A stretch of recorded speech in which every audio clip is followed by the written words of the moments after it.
अब आइए, अब तक आप सभी हजरात शायरी से महजूज हो रहे थे। आपके कुछ मेहमानान भी हैं, कुछ उनसे भी सुना जाए।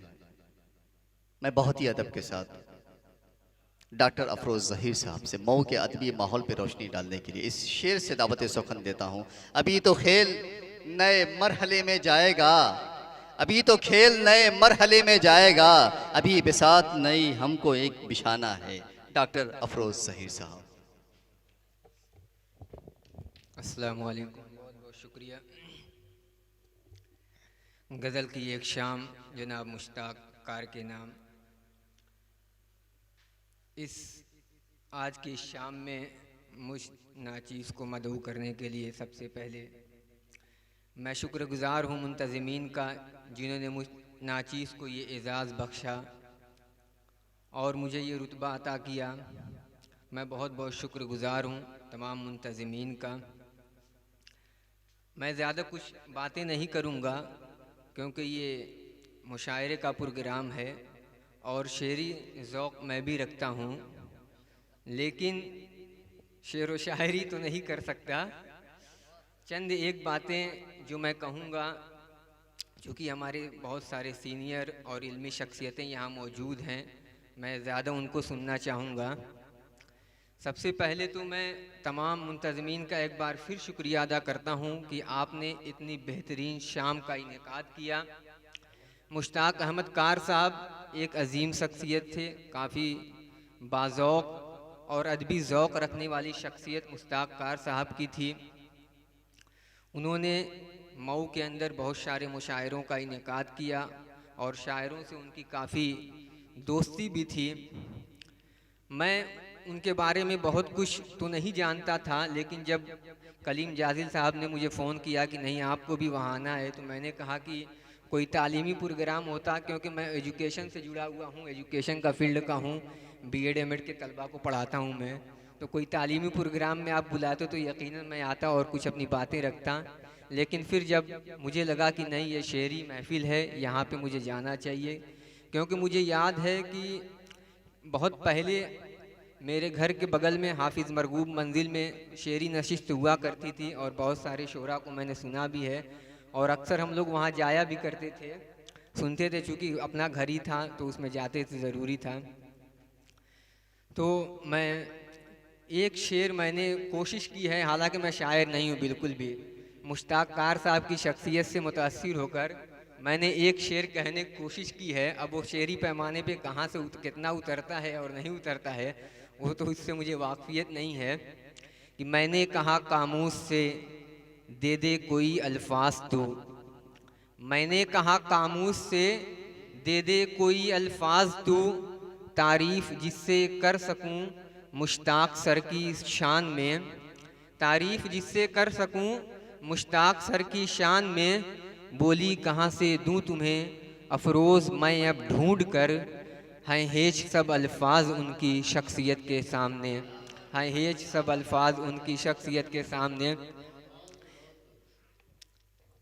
और दूसरी चीज़ मैं एक बात ये कहना चाहूँगा कि उर्दू ज़बान के हवाले से कि ये उर्दू की महफ़िल है, मुशायरे की महफ़िल है, और जिस तेज़ी के साथ कभी उर्दू हमारी पूरे मुल्क की ज़बान हुआ करती थी, जिस तेज़ी के साथ उर्दू सफ़े हस्ती से ख़त्म होती जा रही है और इसके बोलने वाले सुनने वाले कम होते जा रहे हैं, ये मुशायरा और शोरा हजरात ही हैं जिन्होंने उर्दू को ज़िंदा रखा हुआ है।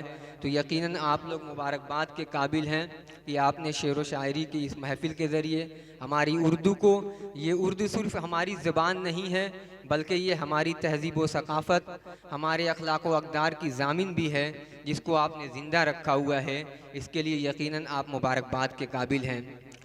एक दूसरी चीज़ जो मैं कहना चाहूँगा कि आज हमारी जो नौजवान नस्लें हैं वो बहुत तेज़ी के साथ अपने अकाबरीन को, अपने बुज़ुर्गों को भूलती जा रही हैं, और जो कौमें अपने बुज़ुर्गों की तारीख़ को, उनके कारनामों को भूल जाती हैं तो मुस्तक़बिल में उनके लिए कामयाबी थोड़ा मुश्किल हो जाती है।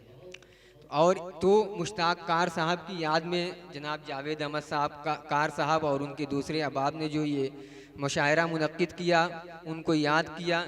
यकीन इनसे हम और आप वाकिफ़ होंगे, उनकी समाजी, कौमी, मिली खिदमात से वाकिफ़ होंगे और वाकिफ़ हुए भी हैं।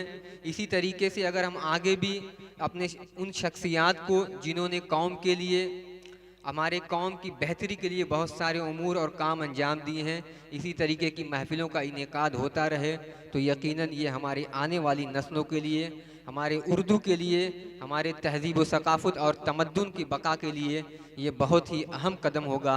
तो मैं गुजारिश करूँगा मुंतज़मीन से कि इस तरीके की महफ़िलों का मज़ीद इनेकाद करें। अब मैं ज़्यादा अपनी बात नहीं कहूँगा, एक बार फिर तमाम का शुक्रिया अदा करते हुए एक और शेर सुनाना चाहूँगा जो मैंने बहुत पहले लिखा था। जब मैं आपको बताऊं कि शेर व शायरी का मुझे शौक़ नहीं था, शौक़ था लेकिन लिखना नहीं जानता था। जब हमारे वहाँ नशिस्तें हुआ करती थी हाजी मरगूब मंजिल में, तो मैं वहाँ जाता था। उस वक्त मैं मदरसा दारुल हदीस में पढ़ता था, तो मुझे भी शौक़ हुआ, खुमार हुआ कि मैं भी शेर व शायरी करूँगा। और उस वक्त मैं थोड़ा बहुत कोशिश करता रहा, ज़हन दिमाग पर हम वक्त तारी रहता था, लेकिन कामयाबी नहीं मिल सकी। कुछ चीज़ें लिखी मैंने, दानिश अशरी साहब यहाँ मौजूद नहीं है, हमारे बहुत ही मोतबर और रहबर हैं, उनसे मैंने एक आध दो बार इस्लाह की भी कोशिश की लेकिन फिर नहीं हुआ, फिर मैंने छोड़ दिया। फिर दौरान एमएड मैंने एक शेर कुछ गज़ल टाइप का लिखा था किसी के लिए, वही शेर कह के मैं अपनी वो गज़ल पेश करके अपनी बात ख़त्म करूँगा कि तू अज़ीज़ था, तू हबीब था, तू अज़ीज़ था, तू हबीब था, मेरे रूह के तू करीब था, तू सदीक था, तू रफ़ीक था, तू सदीक था, तू रफ़ीक था, मेरे दिल वो जाके करीब था, और तेरी ज़िंदगी के वजूद से मेरी ज़िंदगी का वजूद था। मैं करूं तो कैसे बयां करूं कि तू दिल के कितना करीब था। बहुत बहुत शुक्रिया। अस्सलाम वालेकुम।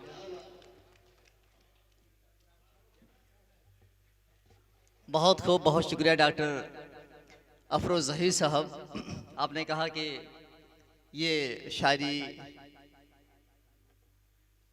मैं नहीं करता, लेकिन मैं एक बार बता दूं आपको सर, एक मरतबा शायरी का जरसुमा जिसके अंदर पैदा हो गया फिर वो मरता नहीं है, कहीं ना कहीं दिल के गोशे में वो जिंदा रहता है और कभी ना कभी आपसे शेर का हलवाई लेता है।